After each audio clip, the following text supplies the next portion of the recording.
Do you recognize that sound? Yes, it's the sound of the hop-on, hop-off bus. Oh, of course, it sounds like any other bus, but it's not.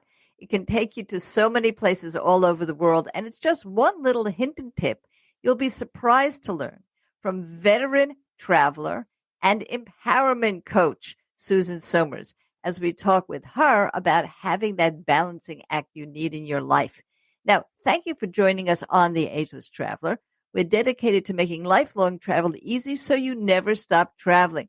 I'm your host, Adriane Berg, excited to speak with a woman who has become a friend of mine, Susan Sommers, an empowerment coach, author, guide. For all of the interesting travel that there is in the world, you need greater peace through tourism. And she helps you through walking experiences, meeting your goals, and having practical habits and rules that make your life better. And I am so delighted, as I said, to introduce you to a really wonderful person.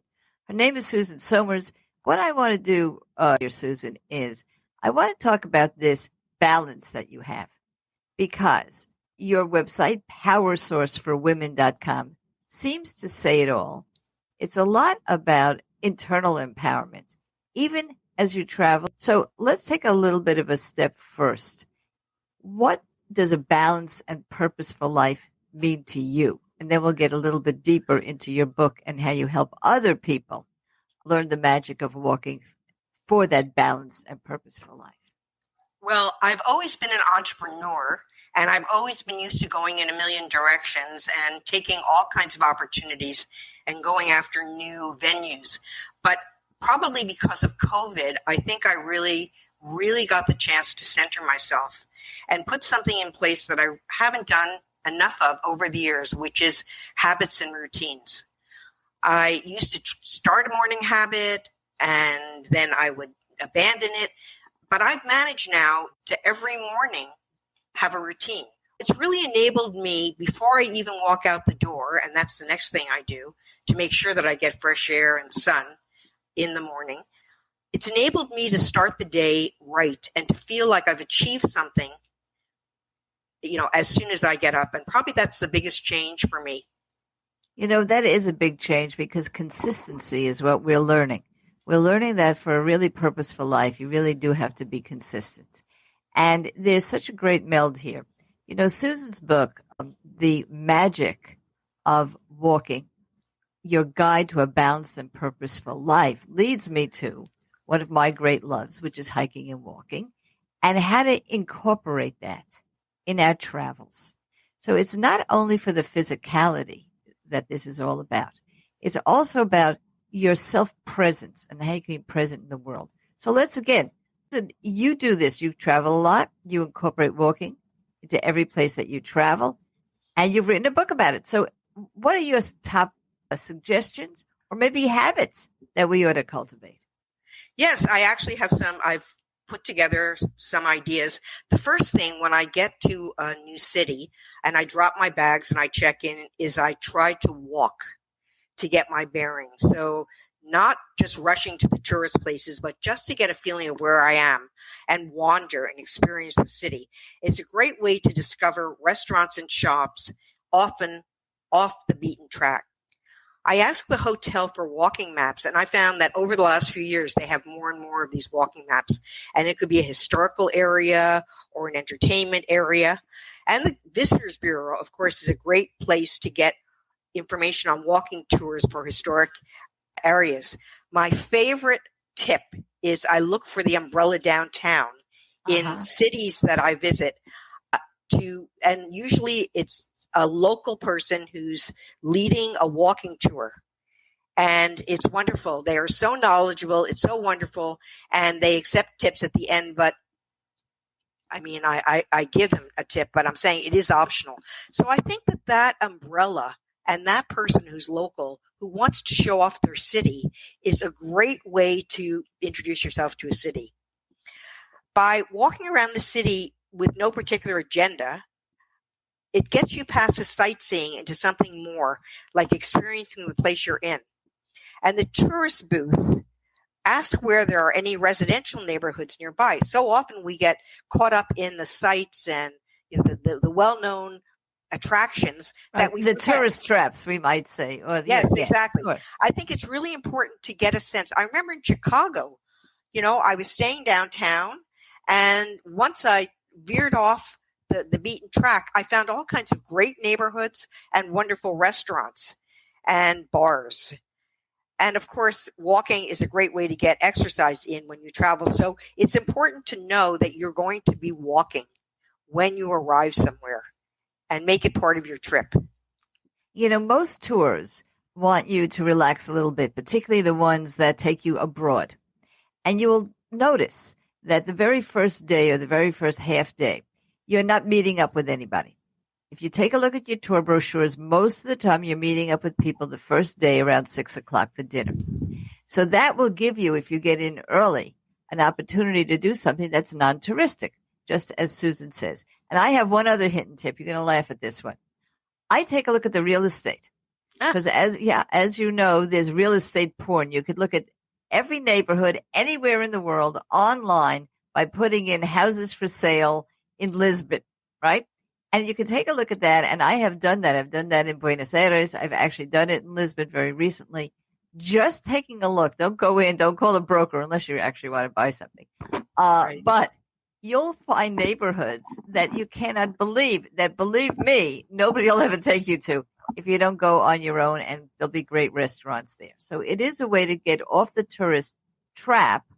And then you can go see all these sites you want, take a look at the Leaning Tower of Pisa, but you'll go there as if you are a local.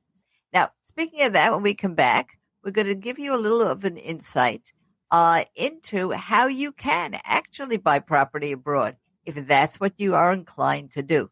Don't you go anywhere.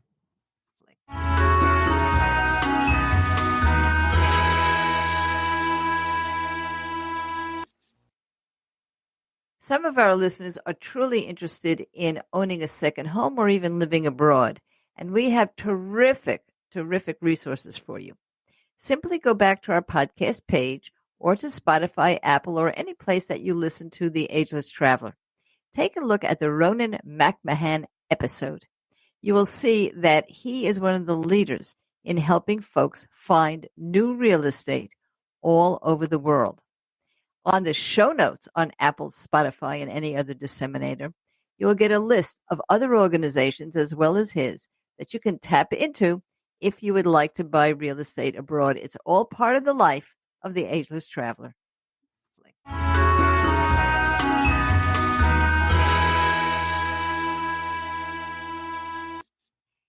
And now we're back, and we're here with Susan Sommers, and I'll tell you a few ways that you can find and access her wonderful information. One is on her website, powersourceforwomen.com. Very easy. It'll be in our show notes.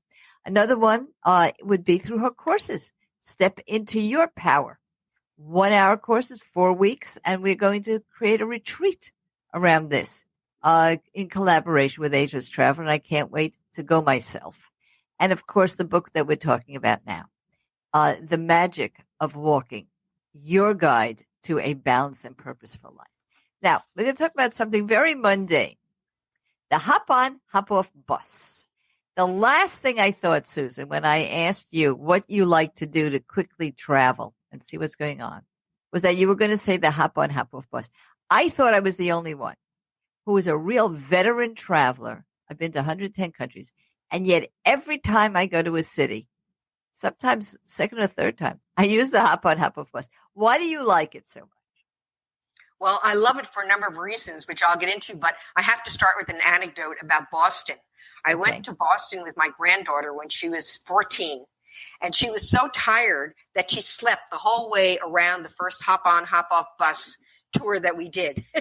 So it gave me a chance to assess the city and then go around again with her and get on and go off. So, I guess what I'm saying is it's also a great way to travel with family. But I got to interrupt you on this one. So sorry, but it was a great anecdote, and I got to give you another one. My 11-year-old son, I took him to Paris, and he's 40 years old now, by the way. And I was so excited for him, and we did just what I told you guys. We got in early, and it was very early in the morning, but the hop-on, hop-off was available, and I was excited. I put him on the first row, and he snored the whole time. He snored so loud that the bus driver was so upset. I got a glare from this hop on hop, and I couldn't help it. But same deal. So we have done a couple of shows already on grandparents traveling with grandkids, but I forgot to tell you, don't take them on the hop off bus the first day if you're going to another country. All right. So much for anecdotes. Now let's go back. So we know all about it. It's great for families. You're right. And how about for us adults? Well, I love it because you can get off on and off at designated stops however much you'd like. And sometimes I've been on buses where you can get a 2-day pass. And that is absolutely wonderful because the first day you can use either as an overview or to visit certain places. And then the next day you can go back on. And they know the places to stop. So if you're going to a new place and you're not really sure and you haven't done a lot of research, you know you're going to be seeing the highlights along the way. I remember on one of the islands, we took a hop-on, hop-off bus, and someone in the next seat said, get off at the next stop and walk over to the water. It's beautiful. It's sand and beautiful water to the right. And we did. And we would not have known had we not spoken to this person. The other thing is I love the fact that the narrator gives you wonderful information on the history and sites along the way, and that you can get all these different languages. That's the other thing that's an advantage, depending on where you're from. The prices, I think, are wonderful.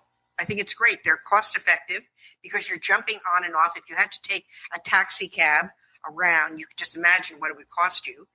And it's a safe way to see a city. Because when you're on the bus, sometimes you might see neighborhoods that you were thinking of going to and then decide that in a 2-day or a 1-day trip, you're not going to go back, right? So it's for me, it's the way to go. I love it. One of the things I wanted to tell you right now is cruises. I like the 1-day cruises, and sometimes I do find, I admit, that it's very expensive to take the ones right from the ship. Most of the time, particularly in the bigger cities, there will be a hop-on, hop-off bus, and one of their stops will be the port. Yes. So that you can actually get on there, done it in Barcelona, done it in many major cities all over the world. So that's just one hit and tip, saves you a ton of money, and it works out very well. And because you know the timing, you won't miss the boat. And now we're going to take a little bit of a break. And when we come back, we're going to talk about that journaling while traveling for the empowerment that Susan is always speaking about and writing about. And it's really at the core of her philosophy. Don't you guys go anywhere.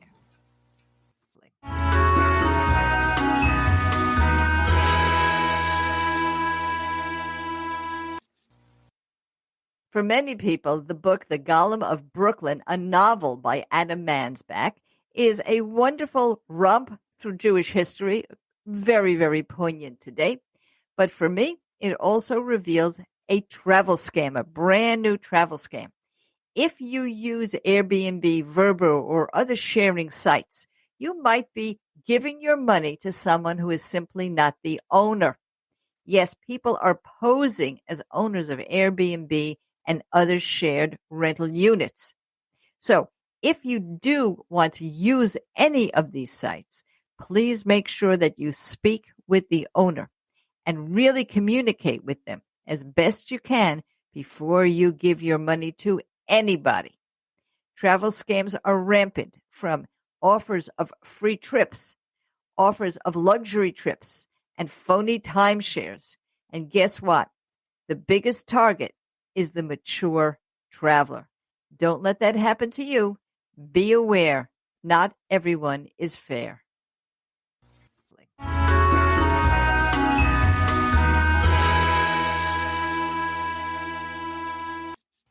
And now we're back, and we are speaking with Susan Sommers. And if you want to really know about the core of her philosophy, take a look at her website, powersourceforwomen.com. All right, so let's take a look at this. Journaling. We have had, for about several weeks already, on our website, one of your articles on sound bathing. And it all came from the fact that when you go somewhere, you're very focused, you're present, and you journal. Is that one of the reasons? Is it to stay present? Because sometimes I forgot even where I went. because I go to so many places and it's hard for me to remember. Is that part of it, or is it more than that? Well, it's interesting because I think it's important to look at your journal before you leave. So when you're planning your trip, during your trip, and after your trip. And if you do that, you really will get the most out of the journaling process. So before you leave, you can plan your trip and gather information. You might find a new restaurant, or you might find someone that someone's told you to contact, or a neighborhood or an art gallery that you hadn't thought about. So it's a great way to put in some of that information before you leave instead of trying to remember it. You can also write about the trips you've taken, what you've learned, and the experiences you've had. So journaling gives you a chance to talk about your adventures, stories, memories, and discovery. And if you journal and look at your past journals, you might find that you want to do things differently, or you might want to stay longer in a place, or it can give you some information for your future trips. And of course, I think it provides richer memories than just a phone full of selfies. Well, it certainly does. You and I will very soon, a couple of minutes really, go on a YouTube, and really you will be able to meet Susan, because we always have a YouTube for all of our guests. And one of them was Judith Freslin, who's an author, but she writes travel memoirs, and they're very different than the journals. So those of you who are interested in travel memoirs, please don't forget to take a look at her particular YouTube. That's Judy Freslin. Okay, so going back to the idea of journaling, you talk a lot about empowerment. You talk a lot about the magic of the world and the changes that you can make at any age. Journaling, when did it come into your life? Was it like a diary when you were a child, or is it something that became part of your discipline, as you've been telling us about? No, it's funny. I think it started when I started doing all these cruises. Because I couldn't remember. I'd say, was it on that cruise? Was it that ship? Was it when I went there? And I started to journal, first of all, to remember the places I'd been, but also if I wanted to go back to have, a record of what I had done, and to talk to other people. When people say to me, well, I'm thinking of going to Buenos Aires, I can say, oh, I was there, and I can look at the journal and tell you some of the things that I did. So it really gave me a record, and it gave me a chance after a trip to immerse myself back into it and have those wonderful memories. So that's what I would say was the cruises, when I started the cruises. Interesting. One of the things that we try to do is have people self-actualize, really use their skills better, just because they can travel, through travel. And journaling, writing a memoir, even writing a nonfiction book or an article, or making a photographic memory journal. All of these really work to bring out our creativity. And we're not artists necessarily, but we can be artists in travel. So let's take a look, as soon as we come back, about the idea of walking and what that does for you, not just physically, not just mentally, but also emotionally. We'll tell you a little bit about our latest trip to Portugal. Don't you guys go anywhere.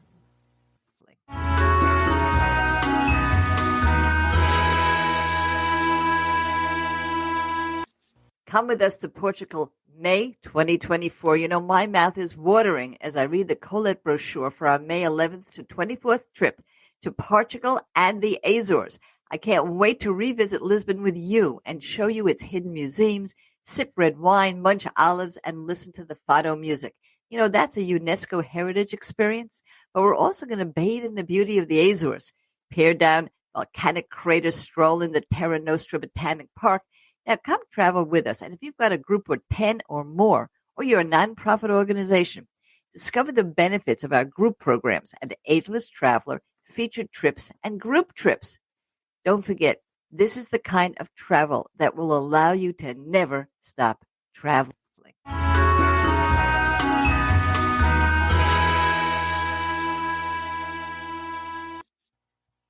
And we're back with Susan, and of course, walking is an essential for her. She already talked to us about how important it is when you travel to start to walk right away in the area.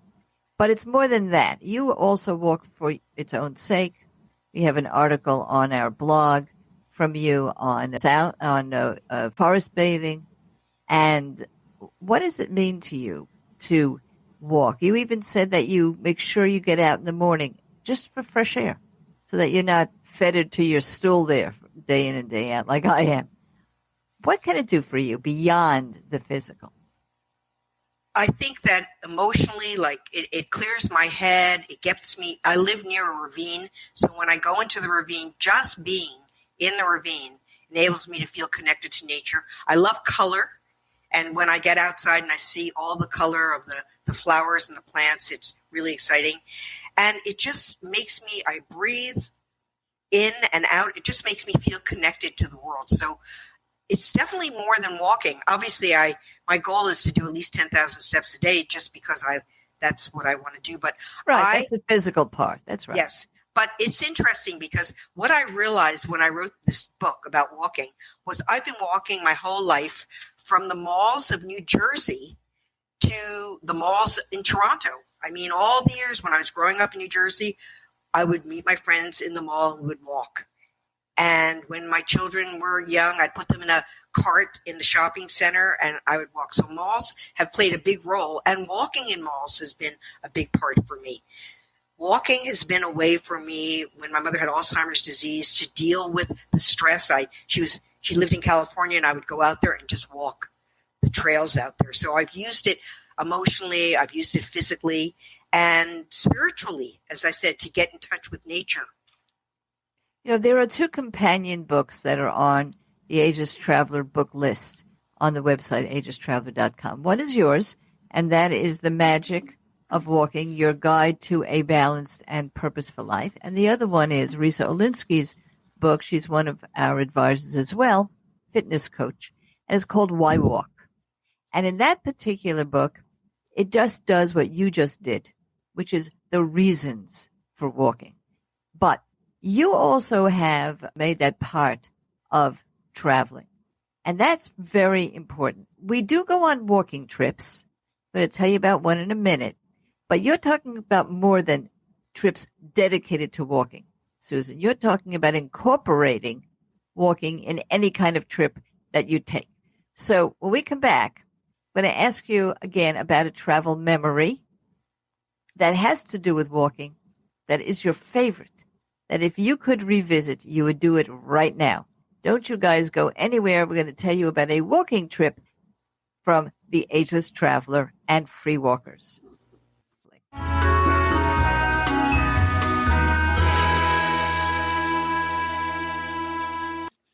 The geroscientists I hang out with tell me that walking is the number one activity for longevity. That's why I want you to know about a nonprofit organization, Free Walkers. Walk with a friendly, dynamic group of all ages in person in New York, New Jersey, Pennsylvania, or virtually from anywhere worldwide. Join us in the spring in Maryland for a 2-day, 12-mile-a-day friendship walk.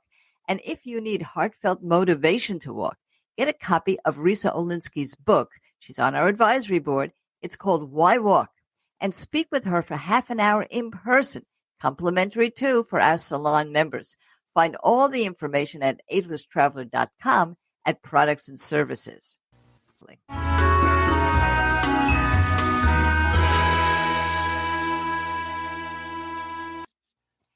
And we are back, and I gave Susan a very few seconds really to think about this because you've traveled so much. If you could go back in time right now to one of your favorite trips that included walking, what would it be? I would say the rainforest in Costa Rica. Tell us about it. Yeah, just being immersed. Again, you're immersed in the sights, the sounds, your surroundings. You're just there. And I think that's the important part of walking when you travel, that you forget other things, that you just feel like you're part, especially if you walk in nature like that, you feel like you're part of your surroundings. So that would be a very important thing for me, would be to look for. And in British Columbia on Vancouver Island, I've done some walking trips there as well. So I haven't done that much of hiking, but I've done a lot of long distance walking. So Yes. Well, we are long distance walkers. I hike because I belong to the Coachella Valley Hiking Club here in the Coachella Valley in California, because they don't walk around here. You're either in your car or you're a great big hiker. So I have no choice. But yes, my love is the long distance walk. All right, before we leave, I do want to unpack one thing. I'm intrigued. Step into your power. That's your course. If we unpacked that course, what are some of the things we would find in there? It has 7 different steps or tools to not only get into a physical walking program, but actually a mental and spiritual one as well. And it starts with, where are you now? Where are you? How do you feel about your body, yourself, your life?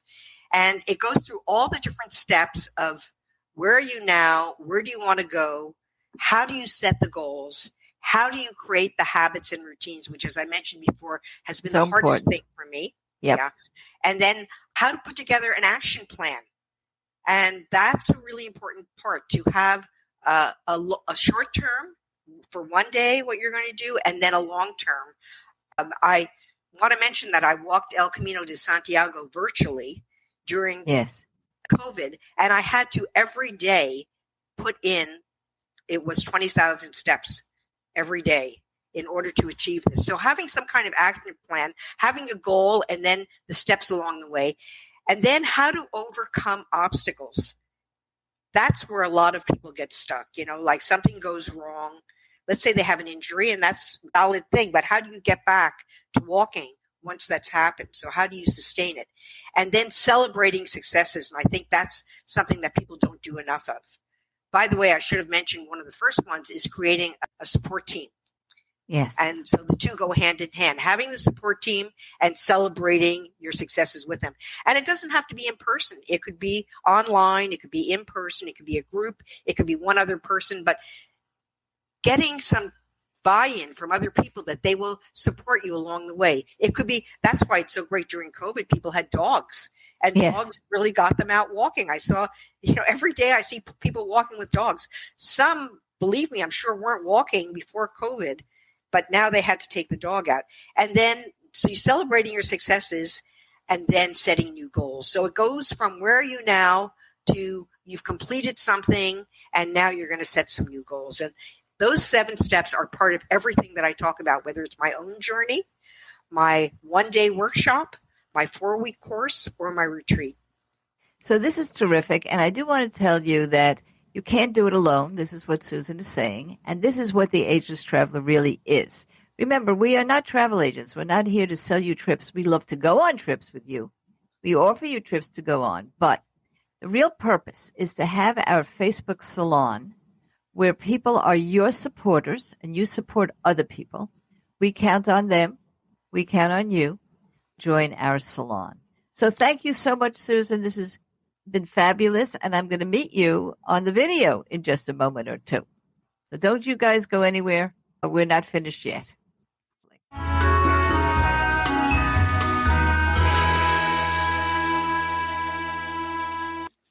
Sadly, we've come to the end of our discussion. I have so much more schmoozing to do with Susan. But if you do too, see agelesstraveler.com for her resources, her books, and her courses. And please visit the Ageless Traveler YouTube channel to meet Susan. Now, don't forget to join our Facebook salon. You can do that right on agelesstraveler.com. And by the way, you will love our next series of episodes. If you're a caregiver and you want to travel or discover strategies for traveling, not only for yourself, but those you care for, you're going to love this series. Now, this is Adriane Berg at the Ageless Traveler, here to make sure you never stop traveling.